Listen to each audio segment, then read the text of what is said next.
Alvinegro, Alvinegra, welcome once again to Glorious Botafogo, the channel in which we bring news about our glorious club in English. Botafogo plays Atlético-Goianiense today for the Brasileirão 2022. Botafogo is currently in 12th place and Atlético-Goianiense is in 19th place. Botafogo can really take advantage of Atlético's poor recent form. They're coming off of a draw and a loss in the Brasileirão, where Botafogo is coming off of a loss and a win. A good win, might I add, against Ceará away from home. The club beat Ceilândia this past Wednesday for the Brazilian Cup away from home as well on the score of 3-0, with Canu with 2 goals and Victor Sá with 1 goal, and the club is in good form.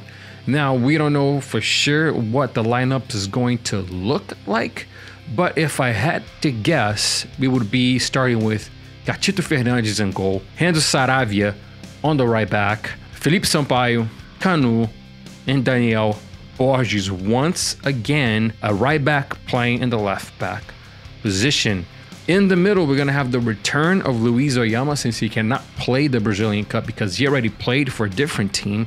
So we have Luis Oyama and Patrick de Paula. On the wings, I am pretty sure we're going to have Gustavo Sauer on the right and Victor Sá on the left, unless they choose to rest Victor Sá due to the scare of the left ankle injury that he had. I don't remember which foot it is that he got stepped on during the match against Ceilândia, but it seems like he returned to training just fine, and he did just fine during training this week. So it seems like he's going to be back. If he's not, then it will be Diego Gonçalves on the left. And then in the middle, there could be a different possibilities. It could be Shai in the middle, and then Edison, or it could be Lucas Fernandes and Matheus Nascimento or Edison.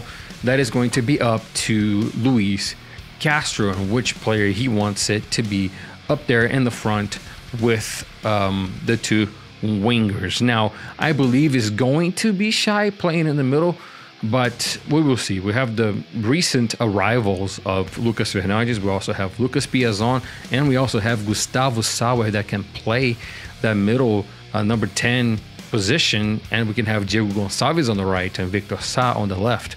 So I'm not sure what Luis Castro is thinking, but it's really nice to have all of these options, because if you didn't, then you'd be scratching your head trying to figure out which player you're going to be playing out of position. And now, at least this year, we have at least 1 to 2 to 3 players per position, which is something that we haven't had in a while.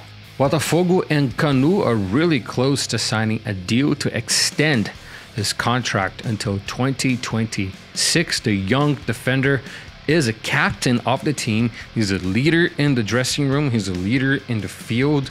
So a lot of people are trying to figure out which one of the current center backs are going to step out for Victor Cuesta if he does indeed take the starting position. And if you're gonna have to guess, then it would be Felipe Sampaio, even though he's doing well. But you gotta remember that Canu right now is the captain. He's in good form.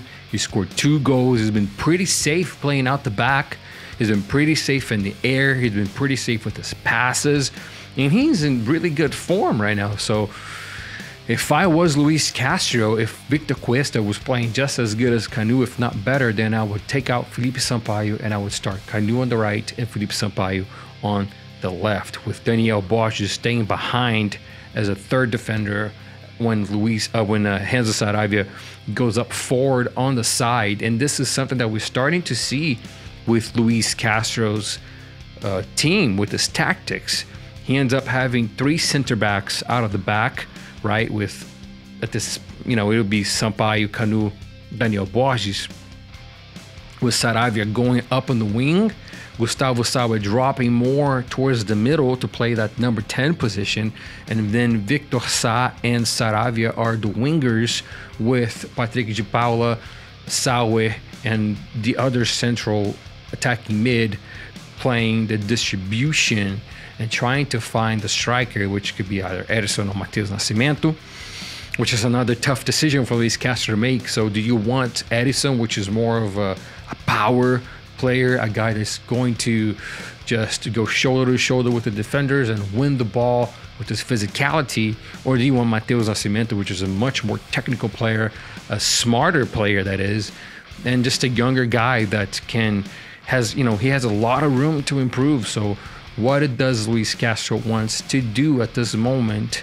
until the second transfer window, because it's very likely that we're going to have Zahavi come in and sign with the club. Another transfer rumor that we have to talk about is Fernandinho, the current captain of Manchester City, is on the radar for Botafogo. Now, he is also on the radar for Atlético Paranaense, which is a club that he himself said if he comes to Brazil, that will be the first club he will talk to, because he is a supporter of the club. Fernandinho is a very professional player.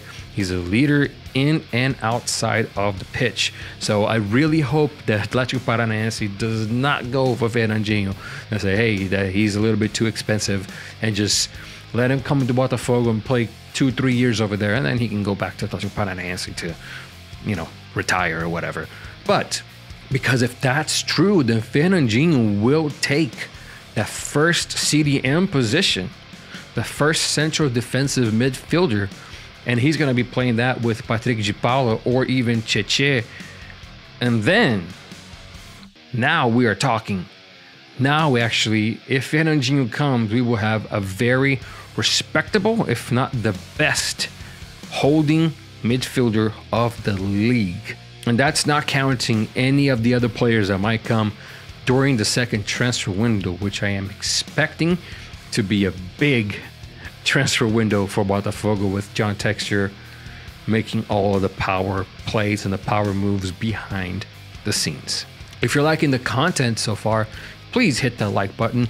Please subscribe. It is free for you to subscribe. That way you will be up to date with all of the recent Botafogo news, matches, and press conferences, and all of that right here on Glorious Botafogo. That is it for me.